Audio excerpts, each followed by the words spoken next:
A top defense official of Ukraine marked 500 days of war by admitting to have blown up Russia's bridge to Crimea. Jade Calabroso reports. In a Telegram post, Ukrainian Deputy Defense Minister Hanna Maliar marked the 500 days of the conflict by saying that the Kerch Strait Bridge was targeted to disrupt Russia's supply line. Maliar noted that the 500-day or Saturday mark the 273 days since the first strike on the said bridge, which was carried out in order to break the Russian logistics. It can be remembered that the Crimean bridge exploded on October 8, 2022, when a truck blast ignited 7 fuel tanks, resulting in 3 people's dead. The blast also caused serious damage to the facility but has fully been repaired. Russia condemned the incident, calling it a terrorist attack done by the Ukrainian intelligence service. Ukrainian officials cheered for the incident but did not take responsibility. Even President Volodymyr Zelensky denied involvement. Several media outlets meanwhile reported sources that it was Kiev behind the explosion. Reports citing Vasily Malyuk, the head of Ukraine's security service, hinted Ukraine's role in the attack, saying that, quote, "Given that this was a logistics route that had to be cut off, certain measures were taken," end of quote. Reporting for Newsline World, this has been Jade Calabroso, SMNA News. The United States will continue with its plan to send forbidden weapons of war to help Ukrainians in its fight against Russian forces, despite opposition from NATO allies and international organizations. Meanwhile, America also said that Ukraine is not yet ready to join the NATO alliance. Carlo de la Peña tells us more.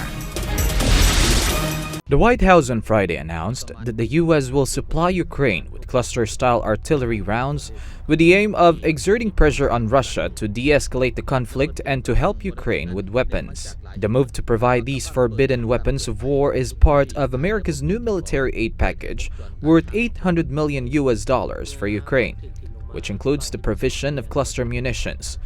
The package reportedly includes 155mm artillery rounds, including dual-purpose improved conventional munitions or DPICM, and 105mm artillery rounds.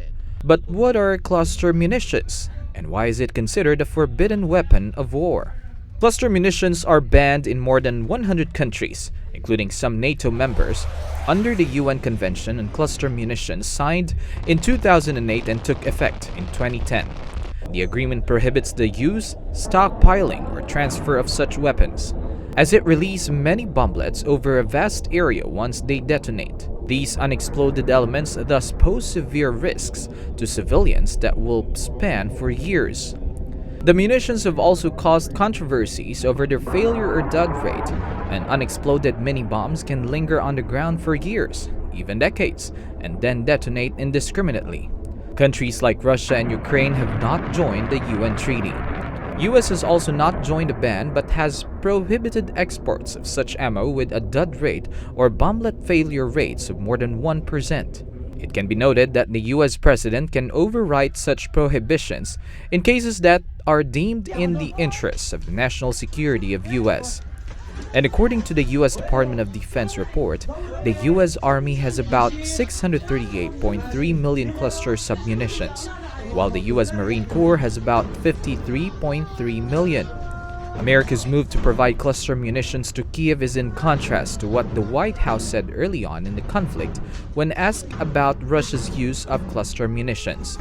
On February 28, 2022, former White House Press Secretary Jen Psaki said that the use of cluster munitions could potentially be regarded as a war crime. There are reports of illegal cluster bombs and vacuum bombs being used by the Russians. If that's true, what is the next step of this administration, and is there a red line for how much violence will be tolerated against civilians in this manner that's illegal and potentially a war crime? It would be. I don't have any confirmation of that. We have seen the reports. If that were true, it would potentially be a war crime. But more than a year since the conflict started, the Biden administration decided to provide such weapons to Ukraine. In an exclusive interview with CNN, U.S. President Joe Biden defended his country's move to send cluster munitions to Ukraine, saying that it was a very difficult decision to make.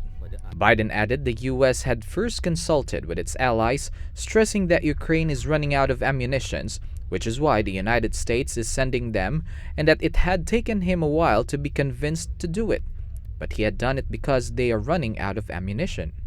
However, many of America's allies strongly expressed their opposition to the said decision, and these include NATO members Canada, the United Kingdom, and Germany. The United States, as well as the EU member countries, Austria and Spain, also opposed America's move. The Human Rights Watch also urged the U.S. not to proceed with its decision and criticized both Russia and Ukraine for using cluster munitions in the conflict. The United States, however, will continue to push through with its decision, and when asked about the potential harm to the civilian population that the cluster munitions would inflict in Ukraine, Undersecretary of Defense for Policy Colin Kahl said, "The worst thing for civilians in Ukraine is for Russia to win." And look, I'm as concerned about the humanitarian circumstance as anybody. But the worst thing for civilians in Ukraine is for Russia to win the war. And so it's important that they don't.